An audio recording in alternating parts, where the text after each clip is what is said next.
It's time for the Morning Rush. We start with Kristen Curry. Good morning. Our next big weather maker doesn't arrive until early next week. So we're just left with the cold front we had yesterday. And you'll notice it's not going to do anything in the way of rain or snow today and neither tomorrow. We're just left with the cooler temperatures this afternoon, but sunshine for everyone across the state. Fernanda? We continue to follow breaking news out of southwest Albuquerque. Bernalillo County Sheriff's deputies are working on a deadly crash near Central and 114th. They've blocked off Central to Atrisco Vista in both directions. You'll want to avoid that area and find an alternate route this morning. We'll update you all morning long as soon as we find more information on air in our KRQE News app. Catherine? Later today, Republican Vice Presidential nominee Mike Pence is expected to rally in Albuquerque. It's the candidate's second time here in several months. A recent Sandia Market research poll of 500+ Metro voters revealed Trump is trailing. Clinton leads, followed by 19% for third-party candidate Gary Johnson and 18% for Trump.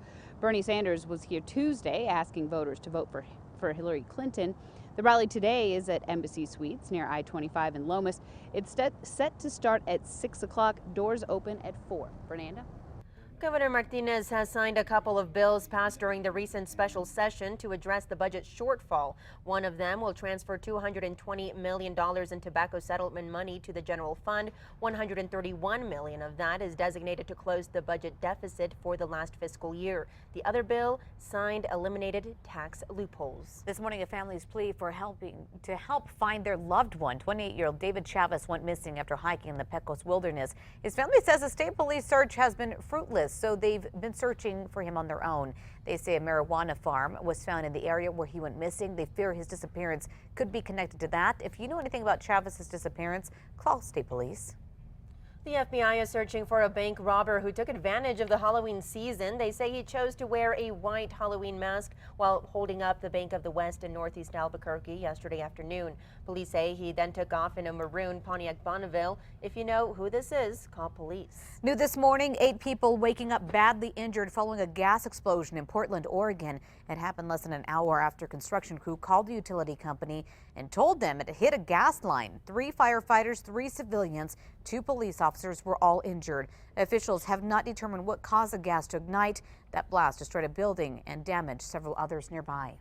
New this morning, Iraqi's prime minister says the battle to oust Islamic State extremists from Mosul is going more quickly than expected. This as things continue to heat up. The Iraqi special forces have now joined the offensive, advancing on a town held by the Islamic State group. The operation could take weeks, if not months. On to developing news now. Today is day 1 of the 3-day ceasefire in the Syrian city of Aleppo. The Syrian military is calling on people in rebel-held districts to evacuate and for gunmen to lay down their weapons as the humanitarian pause announced by Russia takes effect.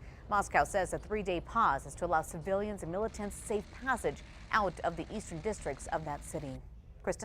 Today's Metro Threat Index only added 2. The only thing we're facing here in Albuquerque will be those breezy conditions at the east. Most of that this morning likely continuing through the first half of the day. Other than the cooler temperatures, we just have a lot of sunshine out there and do expect that Metro Threat Index to be even less as we get into the weekend. Crystal? A new concept to keep babies safe while they sleep is now in New Mexico, all thanks to a local nonprofit. They're called baby boxes. Finland has used this concept since the 1930s, and reports say it's reduced its infant mortality rate significantly. Now a nonprofit called Many Mothers is hoping to do the same by offering these baby boxes to families in need. Each box comes with all of the tools a new mother would need. Their goal is to reduce sleep-related deaths throughout the state.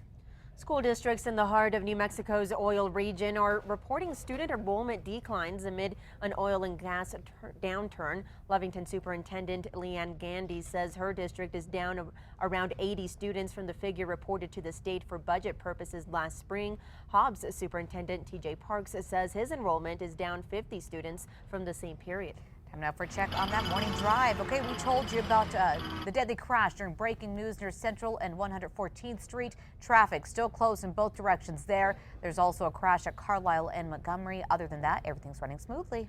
This morning, at least one city councilor says something needs to be done, and drivers agree, saying the city's suggestions to get around the ART construction aren't working. Since work started Monday on Central between Louisiana and Coors, drivers say traffic has been a nightmare. Councilor Ken Sanchez says he thought construction would happen in sections, not like this. Happening tomorrow, New Mexico Pinon Coffee will celebrate the opening of its second location. The new coffee house is on 4th near Montaño. It includes a drive-through, outdoor seating, and walk-in seating space. During the celebration, customers can win prizes, receive discounts when they donate to the Boys and Girls Club of Central New Mexico. And you probably will see Kristen Curry there later on. There's a good chance. No denying that. 2 Albuquerque police officers will be recognized nationally for saving a man's life in May. For hours, officers Candice Bisagna and Brandy Madrid worked to get a suicidal man down from the freeway overpass along I-40. The officers used their crisis intervention training to get the man down safely. They will be honored during National Police Week in Washington, D.C. next May. Big honor for them, and they do deserve it. Absolutely. All right, time now for the 5 facts. At number 5, Santa Fe police are injecting some humor to ensure Halloween safety. The department is releasing a series of videos made in this retro PSA style, offering advice for a safe night of trick-or-treating. They've added a little bit of a dramatic humor to get your attention. You can see these videos on KRQE.com. They are kind of cool, but really important reminder to be safe out there during trick-or-treating. Number 4 now. Today, a 1-year memorial will be held at Civic Plaza to remember little Lily Garcia. The 4-year-old was shot and killed last October 20th in a road rage incident on I-40.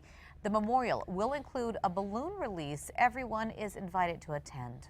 At number 3, cooler temperatures today. Even this morning, you're going to notice that cool down with breezy conditions to match. Later today, only topping out in the upper 60s, but the sunshine stays. We do look to see a warm up come tomorrow.